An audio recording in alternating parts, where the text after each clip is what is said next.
आप सभी को निर्मल प्रणाम। जय श्री माता जी। अभी कुछ प्रश्न इस तरह से आए हैं जो भोजन से संबंधित हैं। हम लोग बीमारियों को तो पकड़ पा रहे हैं विज्ञान के माध्यम से या नाड़ी योग के माध्यम से, लेकिन उसका एक भोजन कैसा हो, अभी भी बहुत भ्रांतियां हैं। किस में स्टार्च है, किस में प्रोटीन है, किस तरह से हमको लेना चाहिए। तो नाड़ियों के लिए जो प्रश्न आए हैं कि बच्चों को कैसे दें भोजन, और इस पर बहुत चर्चाएं हो चुकी हैं। तो जो बाई नाड़ी से संबंधित रोग होते हैं, जिसको हम कहते हैं वो डिप्रेशन है, किसी भी प्रकार का जो जीवन में आ चुका है, जो आपको सोचने पर मजबूर करता है, चिंताएं प्रदान करने लगता है, आपको रुलाता रहता है। अक्सर जब आपके इतने आंसू निकलते हैं और इतनी बैक आज्ञा चलती है, तो आपको एक परेशानी होती है। वो आपकी बाईं नाड़ी पे, आपके हृदय पे आ जाती है, हृदय से आपकी विशुद्धि पे आ जाती है, और ये बाईं नाभि कमज़ोर करती चली जाती है। आप जितना सोचते हैं बाईं नाभि उतनी ही कमज़ोर होती चली जाती है। तो एक तो उसके जो चक्र में होते हैं वो केवल और केवल प्योरिटी के लिए बना है। जो बाईं नाभि है, जो बायां स्वादिष्ठान है, ये केवल शुद्ध विज्ञान ज्ञान का स्थान है। इसीलिए ऋषि मुनि इस चक्र को बहुत ही स्ट्रॉन्ग रखते थे। यह चक्र तभी सुरक्षित होता है जब हम अपने आत्मा को पकड़ते हैं। मैं आत्मा हूँ, तो मुझे यह रोग क्यों आया है, यह समझ आ जाती है, जिसको हम कहते हैं एक निदान। हम ना डायग्नोज कर पाते हैं। जब डायग्नोज हमारा सही होगा तो उसका उपचार भी सही होगा। तो बाई नाड़ी जब पीड़ित हो जाती है तो उसको हमको प्रोटीन देना चाहिए, जिसको परम पूजनीय श्री माता जी ने बताया है कि प्रोटीन 56 की जो चीज़ें आ जाती हैं, वो जो कमी हमारे भीतर आ जाती है, उसी को पूरा करने के लिए हमको ऐसा भोजन लेना चाहिए। तो एक तो उसका माध्यम होता है अग्नि, जो तत्व होता है, पांचों तत्वों में अग्नि तत्व से उसे हम क्लियर करते हैं। भोजन का जो माध्यम होता है वह होता है प्रोटीन रिच। जितना ही हम प्रोटीन खाएंगे उतने हमारे बाएं स्वादिष्टान बाएं नाभि को बल मिलेगा, आत्मबल। अब यह प्रोटीन किस रूप में हो, यह आपको स्वयं तय करना है। तो प्रोटीन कितने जगहों से मिलता है यह भी आपको पता है, और पता चल जाएगा। आप गूगल कर लें, आपकी नॉलेज होगी। तो प्रोटीन रिच डाइट आपको अपनी बाईं नाड़ी के लिए खाना चाहिए। अगर आप माँ काली के उपासक हैं तो ज़रूर ज़रूर खाइए। जब डायबिटीज़ हो जाता है ना, तो ये कहते हैं कि सूर्य नाड़ी की तकलीफ़ है। होती तो सूर्य नाड़ी से है, लेकिन गिराती कहाँ पे है, चंद्र नाड़ी पे। सूर्य नाड़ी की तकलीफ आपकी पूरी ऊर्जा सूर्य नाड़ी के ले जाती है, और अंततः आपको ढकेल देती है कि आपका दायां इतना कमजोर हो गया कि आपने बाएं से ऊर्जा ली और अब बायां भी कमजोर हो गया। तो क्या होगा, वो भूत बाधित होगा। फिर आप पास्ट टेंस में बहुत ज़्यादा जाएंगे, आप चिंतन बहुत करेंगे, कुछ भविष्य और भूतकाल। इसके लिए जो लीवर खराब होने लगता है वह हमारे विचारों को नियंत्रित नहीं कर पाता है। तो जब बाई नाड़ी से आपको दोष नजर आए तो प्रोटीन को बढ़ा दीजिए। और बच्चों में भी विभिन्न प्रकार से प्रोटीन डाइट है, जिसको आप इस्तेमाल करके बच्चों को खिलाएं तो उनका पढ़ने में मन लगेगा। जो बच्चे केवल किताब खोल करके सोचते रह जाते हैं, बाईं तरफ बैठे हुए हैं, उनके भी भीतर एक तरह की ऊर्जा आ जाएगी। उसके अंदर ये चेतनता आएगी कि किताब खोल कर बैठने से भी क्या होगा। तो ये सब विचार सही होने लगेंगे, शुद्ध होने लगेंगे, कि आपके विचारों से कुछ नहीं होने वाला है। आपका विचार ऐसा होना चाहिए जो फ्रूटफुल हो। तो ये तो डाइट है।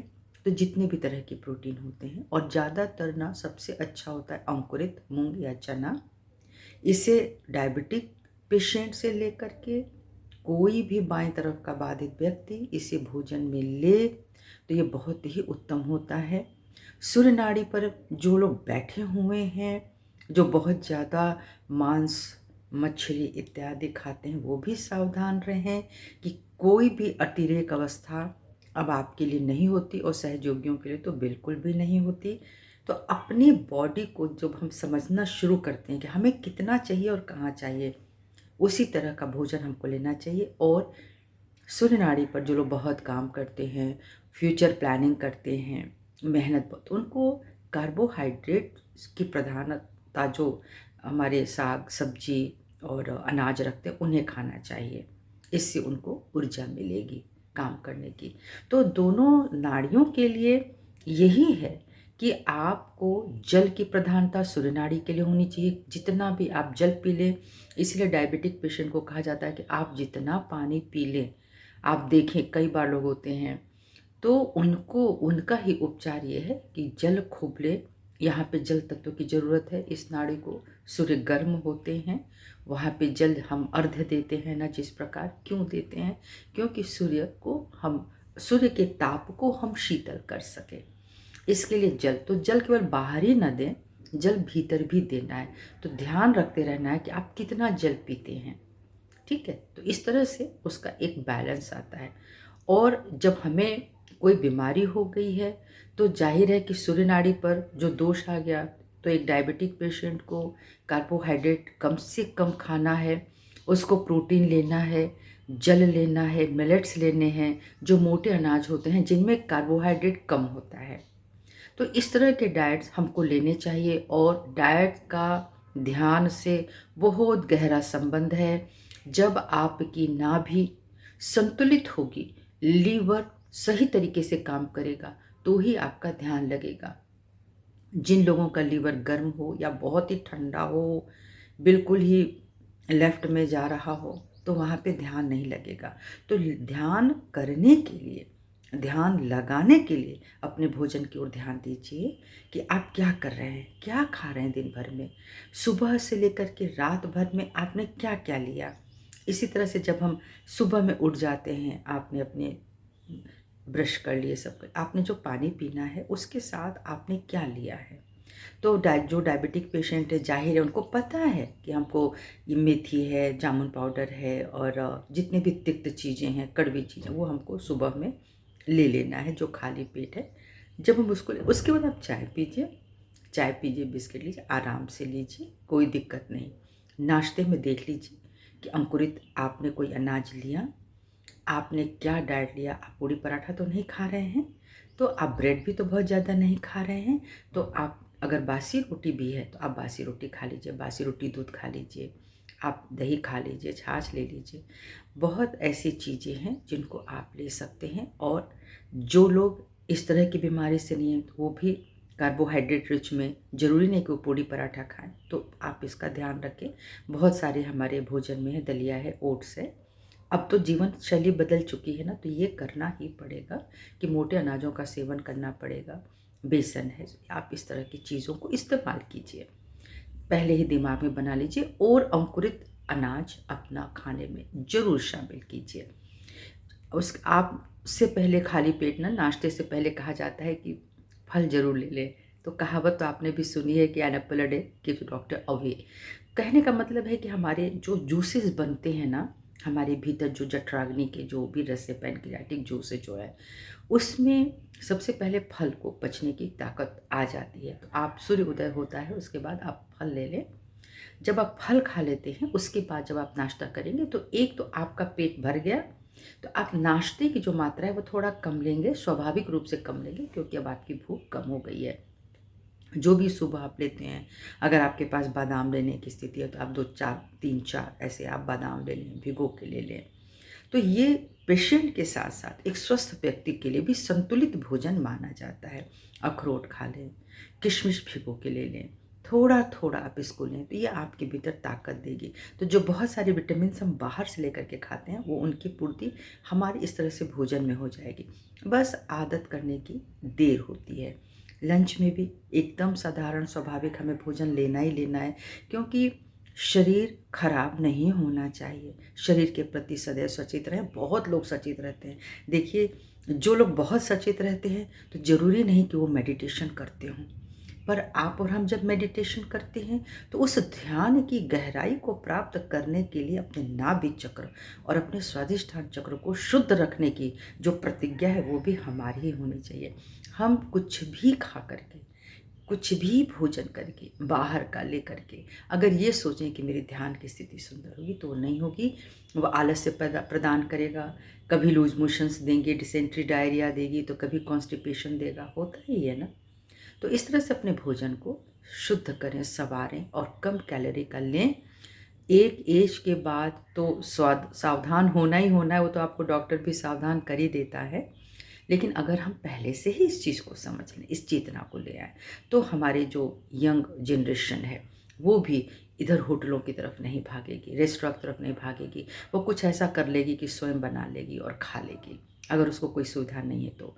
तो प्लीज़ हमारे जो बच्चे हैं, जो निरंतर अग्रसर हैं आगे की ओर, चिंताओं की ओर उनको बढ़ना है, तो वो कृपया ध्यान करें, चिंतन करें और उसके बाद परमेश्वरी के श्री चरणों में छोड़ें, क्योंकि भगवती ही हैं जो सब करती हैं। भगवती को करने दें, भगवती ही विचारक है। तो इस तरह से हम एक समर्पण के साथ इस जीवन को जिएं और अपने आहार को, चाहे हमें कोई भी बीमारी हो, हाई ब्लड प्रेशर है, वाटर कंटेंट हमारे बॉडी में होता है, हम फुट सोक करेंगे। हम फुट सोक के द्वारा उस एक्स्ट्रा जो वाटर कंटेंट हमारे भीतर है ना, उसको हम बाहर निकाल देंगे। नमक क्या करता है? ऑस्मोसिस रेगुलेशन करता है। आपकी बॉडी में अगर पानी की कमी है तो वो पानी दे देते हैं भीतर। कितनी सुंदर व्यवस्था है हमारी चमड़ी में, ऐसी व्यवस्था हमारे डर्मिस, हमारी एपिडर्मिस में ऐसी व्यवस्था है इस लेवल में कि जब हम बैठते हैं तो वो त्वचा उस नमक पानी को सोखती है। अगर हमारे शरीर में नमक बहुत ज़्यादा है तो वह पानी को ले लेती है, तो क्या होता है फिर वाटर हमारे शरीर में। डायबिटिक पेशेंट को सोचिए कि बिल्कुल उसका शरीर हल्का और अच्छा होगा, निश्चित ही अच्छा होगा, क्योंकि मूलाधार, स्वादिष्ठान और नाभि, ये 3 चक्र फूड सोख से बिल्कुल सही होते हैं। और अगर हमारी बीपी ज़्यादा, हमारा वाटर कंटेंट ज़्यादा है, तो हमने नमक अच्छे से डाला हुआ है, तो पूरा मेरे शरीर का वो जो पानी एक्स्ट्रा होता है उसको बाहर निकाल देगा। लेकिन इसको रेगुलर करना है। कई लोग 2-2 3-3 बार करते हैं, इसकी कोई ज़रूरत नहीं। हमेशा अपने आप को देखिए। लोग एक दूसरे को देख करके भटक रहे हैं। आप अपनी बॉडी पर ध्यान दीजिए, आपके शरीर का कंपोजिशन क्या है, आपका विचार क्या है, आपकी बीमारियां क्या हैं, उसी हिसाब से आप फूड सोक भी करेंगे, उसी हिसाब से आप कैंडलिंग भी करेंगे, उसी हिसाब से हमारा वायु तत्व भी है। तो सब कुछ हमको समझना है, पांचों तत्व किस प्रकार कार्य करते हैं। ये ईथर हमारे ऊपर कैसे कार्य करता है, जो ध्यान के माध्यम से कार्य करता है। अग्नि है जो वायु को साफ करती है, तो पूरी साफ सफाई हमारे वातावरण का हो जाता है। यह सब सोच करके ही हमको करना है। हमको सिर्फ दीपक, पानी, हमको देवी देवता के लिए नहीं रखना है। ये जल वाटर एलिमेंट बताता है कि तुम्हें पानी की ज़रूरत है, पी लो। उतना पी नहीं सकते तो आप फुट सोक के द्वारा, आप हाथों के द्वारा भी इसको बढ़ा सकते हैं। तो नमक में पानी होता है, आप इसको यूज़ करें। तो भोजन के बहुत सारे जो प्रश्न थे कि लोग अभी भी गरिष्ठ भोजन कर रहे हैं, बच्चों के लिए बनाते हैं तो हमको खाना है, उनका शरीर बेकार होता चला जा रहा है, बहुत ही ज़्यादा से बल्कि हो रहा है। उससे कमर में दर्द, घुटने में दर्द, आपके जो थाइज़ हैं उसमें पेन। तो ये डॉक्टर के पास आपको बार बार ले जाता है और डॉक्टर यही कहेगा वज़न कम कर दो। तो आप नाड़ी के ज्ञाता हैं, नाड़ी पर ध्यान दें। चंद्रमा की नाड़ी पर सोचें कि आपने क्या ऐसा कर लिया। फिर सूर्य नाड़ी पर ध्यान दें, आप ऐसा क्या खा पी रहे हैं, कितना हमको लेना चाहिए। उसके बाद सुषुम्ना पर आए। जब सुषुम्ना पर आने लगेंगे ना, तो बहुत इधर उधर की चीज़ों को खाने की आपकी आदत रहेगी ही नहीं। आपको अच्छा लगेगा कि चलो भाई सबके साथ खा लें, लेकिन एक समय आएगा ये मेरे लिए ठीक नहीं है। जिस दिन यह संज्ञान आ जाए और बिना डरे ना, यह आता नहीं है। हमने महसूस किया ऐसे खाएंगे चलो सब ठीक चल रहा है, पर अभी डॉक्टर बोल दे अभी 1 समोसा खाओगे तुम्हारी मृत्यु होगी, तुम 4 पूड़ी खाओगे तुमको लकवा मार जाएगा, तुम्हें ये हो जाएगा, तुम्हारी किडनी फेल हो जाएगी, किडनी फेल हो जाए, ये हो जाए। हमको डर के मारे हम नहीं खाते हैं, है ना। भय के बिना प्रीत नहीं होती, अपने शरीर से भी नहीं होती।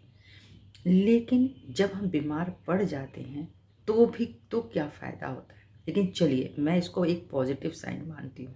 जब आपकी बीमारी उजागर हो जाती है, जब आप डॉक्टर के पास चले जाते हैं, जब आपको कुछ समझ में नहीं आता है, तो क्या होता है, तो आपको एक संदेश मिल जाता है कि देखो ये कमी आ गई, तुम इसे सुधार सकते हो। सोचो हृदय बेचारे का क्या है। कई बार हृदय को हमें बिल्कुल भी पता नहीं चलता है और वहाँ पे एक अटैक आ जाता है। तो इस तरह से हृदय पर अनावश्यक दबाव नहीं पड़ना चाहिए। वॉक करें, इससे हमारी सुषुम्ना बहुत व्यवस्थित होती है, दोनों नाड़ियाँ संतुलित होती हैं। और ध्यान करें, ध्यान करने से भी हम मध्य में आते हैं और बहुत सारे विकारों का पता चलता भी है और विकार दूर भी होते हैं। सभी के स्वास्थ्य बने रहें, इसकी शुभकामनाओं के साथ ही प्रणाम।